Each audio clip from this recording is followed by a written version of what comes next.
এটি হলো আমার সিংহাসনে থাকা সারা বছরের জগন্নাথ, বলরাম, সুভদ্রা দেবীর মূর্তি।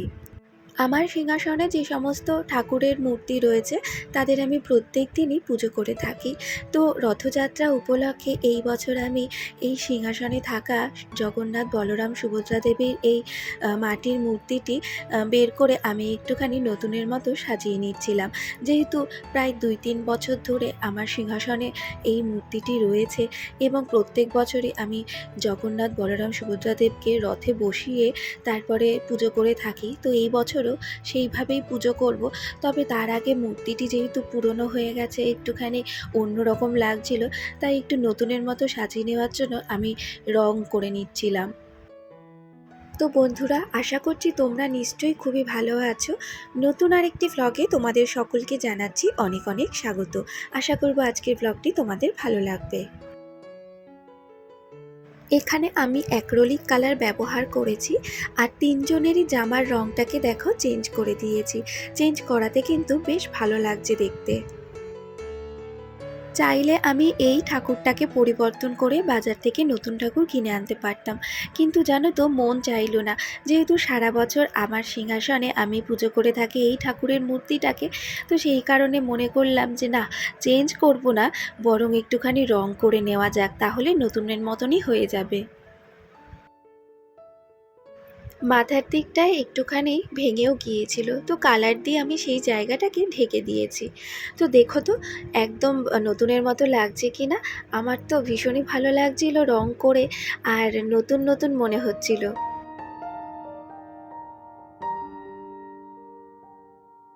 এবারে রথের দিন সারাদিন ধরে সকাল থেকে একবার বৃষ্টি হচ্ছে আর একবার রোদ উঠছে।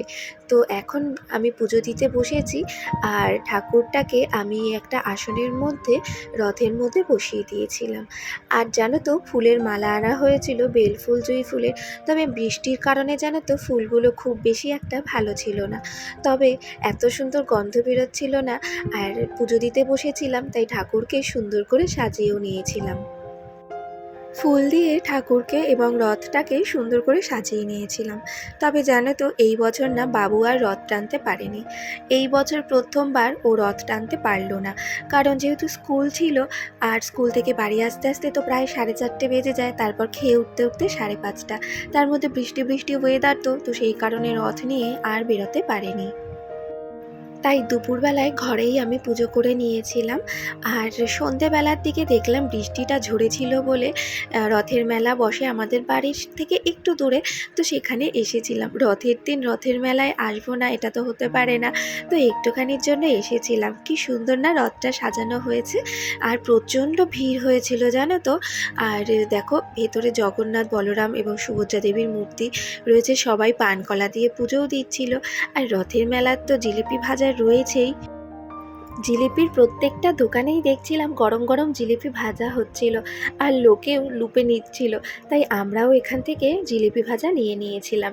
আর রথের মেলায় গাছ তো থাকবেই বলো, প্রচুর গাছের দোকান বসেছে, প্রচুর গাছের ভ্যারাইটিস রয়েছে। তো আমি এখান থেকে না একটাই গাছ নিয়েছি আপাতত। প্রত্যেকটা দোকান ঘুরে ঘুরে একটু দেখছিলাম আর দরদাম করছিলাম। তো এক একটা দোকানে না এক এক রকমের দাম ছিল, তো সেই কারণে একটু ঘুরে না দেখলে হয় বলো। আর মেলায় এসে বাবু তো একটা কিছু না নিয়ে যাবে না, তাই ওর জন্যই খেলনা খোঁজা হচ্ছিল যে কি নেবে। আর এইখানে দেখো এই জিনিসগুলো দেখলে না আমার ভীষণ ভালো লাগে। এই যে চীনামাটির বিভিন্ন রকমের যে জিনিসগুলো থাকে রান্নাঘরকে সাজানোর জন্য এবং ঘরকে সাজানোর জন্য, ফ্লাওয়ার ভাস। তো কিন্তু এখান থেকে আমি আপাতত কিছুই কিনিনি। তারপরে ভেলপুরির দোকানে দাঁড়িয়েছিলাম, কিন্তু এত ভিড় ছিল, তো আমরা ওখান থেকে চলে এসেছিলাম। ভাবলাম যে একটা অন্য দোকান থেকে যেখানে ফাঁকা থাকবে সেইখানে গিয়েই কিছু খাবো। সঙ্গে বাড়িতে আসার সময় একটু বাদাম ভাজাও নিয়ে এসেছিলাম। এরপরে মেলা থেকে বেরিয়ে একটা দোকানে গিয়ে বসলাম, আর সেখানে বসে একটুখানি এগরোল খেয়ে নিলাম। ব্যাস এই খেয়েই চললাম বাড়িতে। আর হ্যাঁ, বাবু একটু বায়না করছিল আইসক্রিম খাওয়ার জন্য, তাই ওকে একটা আইসক্রিম কিনে দেওয়া হয়েছিল। আজ হলো পরের দিন, মানে আজ শনিবার সকাল। তো সকাল থেকেই প্রচুর বৃষ্টি হচ্ছে, আকাশ অন্ধকার হয়ে রয়েছে। আজকে আবার বাবুর রয়েছে ক্যারাটে ক্লাস, কিন্তু পাঠাতে পারলাম না এই বৃষ্টির জন্য। এত বৃষ্টিতে না চারিদিকে কেমন প্যাচপ্যাচে স্যাঁতস্যাঁতে ভাব, একদম ভালো লাগছিল না। একটু রোদ উঠবে তো তবে ভালো লাগবে। আর এদিকে আমি ঘরে জানো তো একটু একটু করে কাজ করছিলাম। টেবিলের এই কভারটাকে চেঞ্জ করে দিয়ে আবার টেবিলে যে সমস্ত জিনিসগুলো রাখা থাকে সেগুলোকে গুছিয়ে রেখে দিলাম। গতকাল রথের মেলায় গিয়েছিলাম, তবে বেশি কিছু আর কিনিনি জানো তো। তো ওই জিলেপি ভাজা আর একটু বাদাম নিয়ে এসেছিলাম বাড়ির জন্য। আর বাবু তো একটা খেলনা কিনেছিল, আর আমি আমার নিজের জন্য এই গাছটা নিয়ে এসেছিলাম।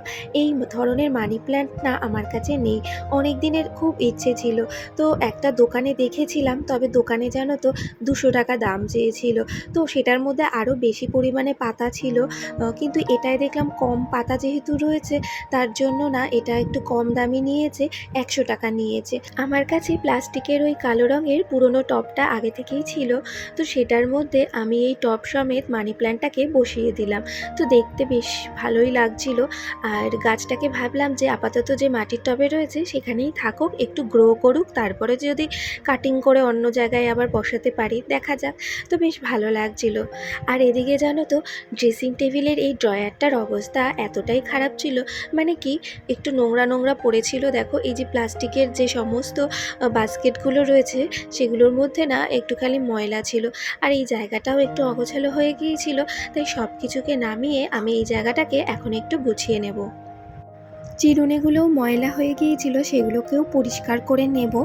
আর তবে বৃষ্টির মধ্যে বাইরের কাজ তো সেই রকম কিছু ছিল না, তাই এই ঘরের কাজগুলোকেই না একটু করে নিচ্ছিলাম।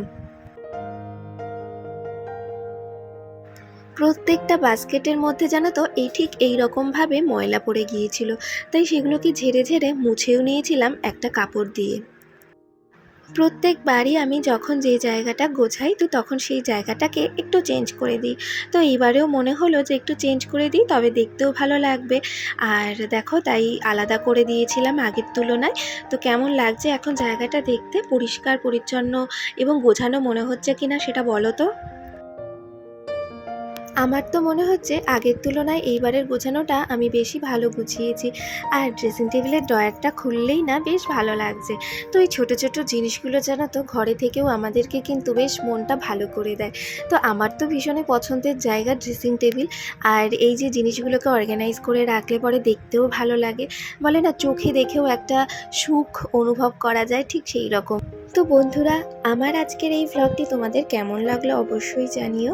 ভিডিওটিকে আর এগোচ্ছি না, এখানেই শেষ করে দেবো এরপরে। তো তোমাদের সঙ্গে ফিরে আসছি আরও একটা নতুন ভ্লগের সঙ্গে। ততক্ষণ সবাই ভালো থেকো, সুস্থ থেকো।